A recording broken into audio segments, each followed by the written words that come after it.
Brooklyn Nets 2025, weakest position exposed, guard Klay in shambles. The Brooklyn Nets are making headlines this summer as they prepare for the 2025 NBA season, but not all of their moves have been about immediate success.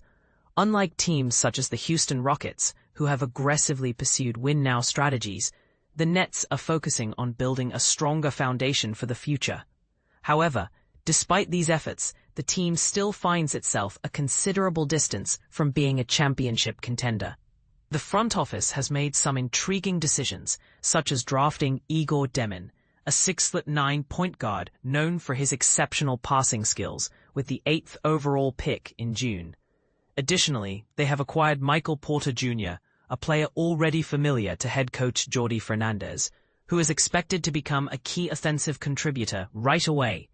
The roster also welcomes several rookies, including Nolan Traore, Drake Powell, Ben Suraf, and Danny Wolf, along with veteran wing Terrence Mann.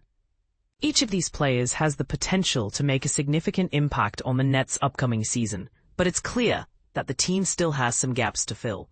When assessing the roster, the center position can be confidently marked as a strength. The Nets extended Nick Claxton last summer and Day'Ron Sharpe this summer, while Drew Timmer's versatility allows him to play effectively at both the 4 and 5 positions, making this one of the most secure areas for Brooklyn. The wing positions also boast impressive depth. Returning players like Zaire Williams, Jalen Wilson, and Tyrese Martin will be complemented by the additions of Porter, Mann, and Powell. Meanwhile, 2023 first-round pick Noah Clowney and Wolf are expected to handle the 4 spot, with Timmer also likely to see some time there. It's important to note that the incoming rookies are not being criticized. Rather, their inexperience is the primary reason they are viewed as the team's weakest link. Demin, Traore, and Suraf will need time to acclimate to the NBA, as is typical for any rookie. While they possess raw talent, their development will be crucial for the Nets' rebuilding efforts. Until they mature into reliable contributors, opposing teams may look to take advantage of their inexperience. Adding to the uncertainty is the ongoing situation with Cam Thomas, the Nets' leading offensive player, who remains a restricted free agent. Since the start of the free agency period, his status has been in limbo. While it seems unlikely that he will play for any team other than Brooklyn next season, the ambiguity surrounding his situation contributes to the overall lack of confidence in the backcourt. This dynamic is subject to change, especially since the only insight we have into the rookies comes from their summer league performances.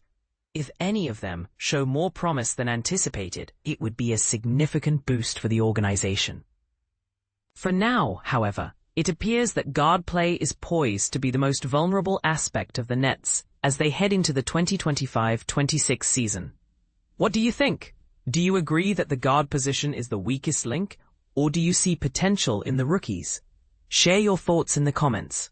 Brooklyn Nets 2025-26 NBA season depth chart, shocking moves and predictions. The Brooklyn Nets has been a whirlwind of activity this offseason, making moves that have left fans and analysts alike scratching their heads. With 4 first-round picks heading into the 2025 NBA draft, expectations were high that Brooklyn might trade some of those assets to secure a star player and improve their draft position. But here's where it gets controversial. Brooklyn ended up using all 5 of their picks, with BYU guard Igor Demin going 8th overall. Once free agency kicked off, the Nets continued to revamp their roster. They traded forward Cam Johnson to the Denver Nuggets for forward Michael Porter Jr. and a 2032 first-round pick. As we look ahead to the 2025-26 season, it's time to dive into what the Nets' depth chart might look like, assuming restricted free agent guard Cam Thomas stays with the team. Point guard starter Igor Demin, bench Nolan Traore, Ben Suraf. Head coach Jordi Fernandez has shown a willingness to let multiple players handle the ball, but it seems likely that Demin, Traore, and Suraf will get the bulk of the minutes at point guard. While players like Thomas and Keon Johnson could also see action, it makes sense for Brooklyn to give these younger guards a chance to develop their skills. Shooting guard, starter, Cam Thomas. Terrence Mann, Dariq Whitehead, Keon Johnson, Tyson Etienne. Given that Thomas is under restricted free agency and hasn't attracted much interest from other teams, it's reasonable to assume he'll return. Thomas would be the clear choice for shooting guard, and with the right contract, he might be motivated to build on his career-best season from last year. Small forward, starter, Michael Porter Jr., bench, Zaire Williams, Tyrese Martin, Drake Powell, Tosan Fbuomwan. This position is particularly intriguing because Porter can play both small forward and power forward. If he starts at small forward, Noah Clowney could start at power forward, continuing his development in his third NBA season. Alternatively, Brooklyn might opt for Williams at small forward and Porter at power forward, potentially creating a more balanced lineup. Power forward, starter, Noah Clowney, bench, Jalen Wilson, Danny Wolf. Assuming Porter starts at small forward, Clowney is a strong candidate to start at power forward. He made significant progress during the 2024-25 season, showing he can stretch the floor. While he still needs work on finishing around the rim and handling physical defenders, giving him more playing time could be beneficial. Center, Nick Claxton. Bench, Day'Ron Sharpe, Drew Timme. It's no secret that Claxton should start at center, given his consistency over the past 3 seasons, including his breakout year when playing alongside Kevin Durant and Kyrie Irving. With Tim's impressive performance in the 2025 NBA Las Vegas Summer League, it will be fascinating to see who emerges as the backup center. So, what do you think? Does Brooklyn's new depth chart make sense? Or are there adjustments you recommend? Share your thoughts in the comments below. Brooklyn Nets off-season update, roster changes, trade rumors, future prospects 2023. Nets Daily Off-Season Update, Edition 15. A whirlwind of activity has unfolded over the weekend. In just 36 hours, notable sports journalists Shams Charania and Mike Scotto have reported 2 new signings for the Brooklyn Nets. The first is Ricky Council IV, a 23-year-old wing standing at 6'6", who has been offered a partially guaranteed contract. The second signing is Fanbo Zeng, a 22-year-old power forward at 6'11", who has received an Exhibit 10 training camp invitation. With these additions, the total number of players under contract with the Nets has now reached 21. This includes Cam Thomas, whose future remains uncertain, yet he is still classified as a restricted free agent for the team. It's important to note that 21 is the maximum number of players allowed in NBA training camps. However, Sean Marks and his team still enjoy considerable flexibility regarding salary cap space, which stands at a minimum of approximately $20 million. Additionally, half of the 21 contracts are non-guaranteed, providing further roster maneuverability. As of Sunday, here's the current breakdown of the roster, keeping in mind that the recent signings are not yet official. NBA teams are not required to finalize their rosters to 21 players until the training camp opens in the last week of September. Guaranteed standard NBA contracts, 10. Terrence Mann, 28. Michael Porter Jr., 27. Nick Claxton, 26. Noah Clowney, 21. Dariq Whitehead, 21. Igor Demin, 19. Nolan Traore, 19. Drake Powell, 19. Ben Saraf, 19. Danny Wolf, 21. Non-guaranteed NBA contracts, 5. Keon Johnson, 23. Jalen Wilson, 25. Tyrese Martin, 26. Drew Timme, 25. Ricky Council, 23. Both Johnson and Wilson have partially guaranteed contracts, meaning they will receive $271,000 and $88,000 respectively if they are released. These amounts would count as dead money against the salary cap. The Nets are already dealing with $100,000 in dead money due to their inability to extend Maxwell Lewis. Hashtag restricted free agents 3. Cam Thomas, 23. Day'Ron Sharpe, 23. Zaire Williams, 23. Reports indicate that Sharpe and Williams have reached agreements for identical 2-year contracts worth $12 million, with the second year being a team option. The situation surrounding Thomas, however, remains unresolved. Non-guaranteed 2-way contracts. Tosin Evbuomwan, 24, Tyson Etienne, 26. These two-way contracts are non-guaranteed and their salaries do not impact the salary cap. Exhibit 10, 1. Fanbo Zheng, 22. The Exhibit 10 contract provides the Nets with the option to retain Fanbo, as his G-League rights will automatically transfer to Long Island even if he is waived. 8. Unanswered questions. As we delve deeper into the roster dynamics, several questions remain. 1. Reports suggest the Nets are interested in big men Tyrese Samuel and Grant Nelson, both of whom showcased their skills during the Summer League. Are they still contenders for a spot on the roster after the signing of Fanbo Zheng? 2. How will the 5 non-guaranteed and partially guaranteed contracts compete for limited roster spots? What is the actual number of spots available? Will any of these players be willing to accept an open two-way position? 3. Is the third two-way contract already earmarked for someone, or is it merely a possibility being dangled for those with non-guaranteed deals? How secure are Evbuomwan and Etienne in their positions? 4. How vigilant are the Nets regarding the waiver wire? The signing of Ricky Council IV was unexpected and occurred just 3 days after he cleared waivers following his release by Philadelphia. 5. Multiple analysts have indicated that the Nets are active in the trade market. Who are they targeting and what assets do they possess? 6. Is there a veteran player they are considering acquiring, possibly a point guard? 7. How do they plan to meet the CBA salary floor? A significant trade could bring them closer, and it's hard to believe they would accept the penalties associated with falling short. They have until October 21st to address this. 8. Lastly, what's the status of Cam Thomas? Do the recent signings provide any clarity regarding his situation? It seems unlikely. Long Island's growing importance for Brooklyn. During the Nets' post-draft press conference on July 1st, Brian Florentin inquired about Sean Marks' strategy for the Long Island Nets this season, especially considering the team drafted 5 first-round picks, a bold move. Marks' fellow GMs and draft analysts have raised concerns about how to effectively develop such a large number of first-round talents alongside other young players. Marks was somewhat ambiguous about how many of his players would be playing at Nassau Coliseum when Long Island kicks off its season on November 7th.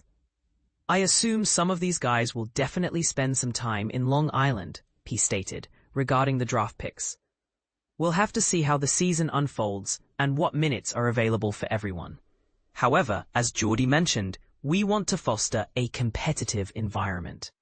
There are no guarantees for anyone, including the draft picks or the current roster.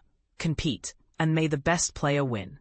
As previously mentioned, the Nets roster is notably young. There's a strong possibility that when the season commences on October 22nd, it could be the youngest in NBA history. Currently, the record is held by the 2022-23 Houston Rockets with an average age of 22.69 years. 11 players on the Nets are 23 or younger, and no player exceeds the age of 28, Terrence Mann. Long Island has a solid track record for player development. Over half of the current roster has experience in the G League, including Nick Claxton, Cam Thomas, Day'Ron Sharpe, Dariq Whitehead, Noah Clowney, Jalen Wilson, Keon Johnson, Drew Timme, Tosin Evbuomwan, Tyson Etienne, and Tyrese Martin. Though Martin only participated in Media Day, spending all his two-way time in Brooklyn. Additionally, Zaire Williams, Memphis Hustle, and Ricky Council IV, Delaware Bluecoats, have had fruitful stints in G League teams. Some players were on two-way contracts, others were signed during their rookie contracts, and some were on Exhibit 10s, showcasing a diverse mix. While the infrastructure may differ and the location is a bit farther away, we want to ensure that whenever our Brooklyn players spend time in Long Island, everything remains consistent. The Nets have also maintained continuity in their key personnel. General Manager Matt McDonald, Head Coach Mfon Udogbia, and Associate Head Coach Sean Swords have all been with the organization for a significant period. McDonald has been part of the Nets organization both in Brooklyn and Long Island, since 2019. This marks Udofia's third season as head coach in Uniondale, and the same goes for Swords and Development Director Stephen Kaner. This year presents a unique challenge, as players will be frequently transitioning between Barclays Center and Nassau Coliseum, though likely not as much as Chris McCullough did in the 2016-17 season, when he made 21 trips back and forth. Player development will be crucial. We've been very diligent, and the coaching staff has done an excellent job pushing our players to improve, and we believe they will continue to do so, Fernandez remarked about the G League graduates on his team. Could we anticipate an upgrade in staff? That would certainly make sense. Moreover, expect the marketing and ticketing teams for Long Island to emphasize the development aspect to achieve their goal of attracting 3,000 fans per game. See this future is a likely slogan. Long Island had some success with attendance last season, and Morgan Taylor, who oversees the business side, has expressed a desire to increase that number next season. Having recognizable players, even if they're just 19 years old, could be beneficial. Changes in the performance team. Earlier in the off-season, we reported that Ben Williams, the Nets director of high performance, departed Brooklyn to return to his home in Britain, where he will take on a new, expanded role with Queen's Park Rangers, a position he held before joining the Nets. Williams was responsible for overseeing all aspects of the Nets performance team, as stated in a Nets announcement regarding his hiring in September 2024. Since then, it has come to light that Stefania Rizzo, the longtime director of rehabilitation therapy for the team, has also left. While Rizzo has not disclosed her next position, she is the president of the National Basketball Physical Therapy Association, NBPTA, which she founded last year. Rizzo is highly regarded in the league and played a significant role in Kevin Durant's Achilles rehabilitation, for which he expressed personal gratitude upon her departure, more than he did for the fans. This is a significant loss, remarked one league source. She's incredible. The Nets have yet to announce replacements for both Williams and Rizzo, but rumors suggest that Dan Meehan, who has been with Brooklyn for 9 years in various roles, most recently as the assistant director of high performance, is poised to take over Williams' position. He was seen scouting draft prospects with Marks in May, indicating a strong level of trust between them. As for the rehabilitation director, reports from Australia indicate that Brenton Egglestone, the head physiotherapist at North Melbourne Football Club, will be relocating to New York at the beginning of September. Yet another Australian joining the ranks. Like many physiotherapists in the NBA, he comes from the esteemed Australian system, and his North Melbourne Kangaroos have been leaders in athlete health management. Unfortunately, the Nets have struggled with injuries recently. Last season, they set a franchise record for the most games missed due to injury or illness, totaling 374, according to In Street Clothes, which tracks injuries. They also tied a franchise record for the highest number of players under contract in a single season, with 27.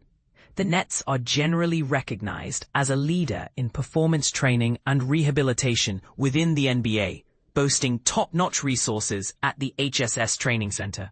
However, they have experienced a high turnover rate at the executive level. Williams is the third high-ranking performance team executive to leave Brooklyn in the past 4 years. The Nets did not respond to inquiries regarding these changes. They typically announce updates to their training staff in a single announcement closer to the start of training camp. Last year, they introduced a new strength and conditioning coach, head trainer, dietitian, in addition to Williams as the director of high performance. Brooklyn basketball. It's been a while since we've explored the area around Barclays Center, but we assume construction is progressing at the now closed Model store across from Barclays. This location will become the new home for Brooklyn basketball, the youth basketball program for the Nets and Liberty, which is set to open this fall. The new training facility will span 18,600 square feet, although the cost has not been disclosed. It will feature 2 full courts, a half court, a shooting lab half court, auxiliary baskets, and multi-purpose court flooring for various events, all equipped with cutting-edge technology and expert coaching, as detailed in the announcement made in June. Additionally, this facility will complement BSE Global's existing free community training program, which collaborates with the New York City Department of Education. This initiative has integrated basketball training into gym classes across 200 schools and has reached 40,000 city school children through community clinics. The training center will provide after-school and weekend training, camps, daily clinics, advanced training, and even an undefined international program. In the meantime, as the center prepares to launch, Brooklyn Sports Entertainment is utilizing both the main and practice courts at Barclays Center to conduct clinics, much to the delight of the participating children.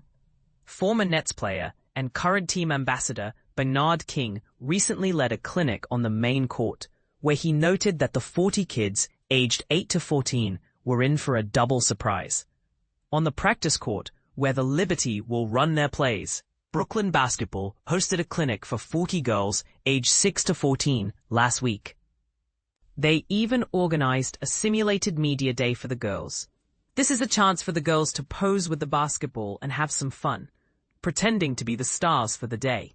These are memories that will last a lifetime, said Marissa Shorenstein, the chief external media officer for BSE, in an interview with PX News. Discussing Cam's game, there's been no new information regarding Cam Thomas. As previously mentioned, the current standoff is likely to persist until other matters are resolved. The Nets have the option to sign Thomas to a contract outside the salary cap, making it financially prudent to exercise patience. While sifting through our archives, we stumbled upon an interesting moment. Cam Thomas discussing his game with our Lucas Kaplan during the season, both seated in front of a screen analyzing basketball. This offers a fresh perspective on the 23-year-old shooter for the Nets.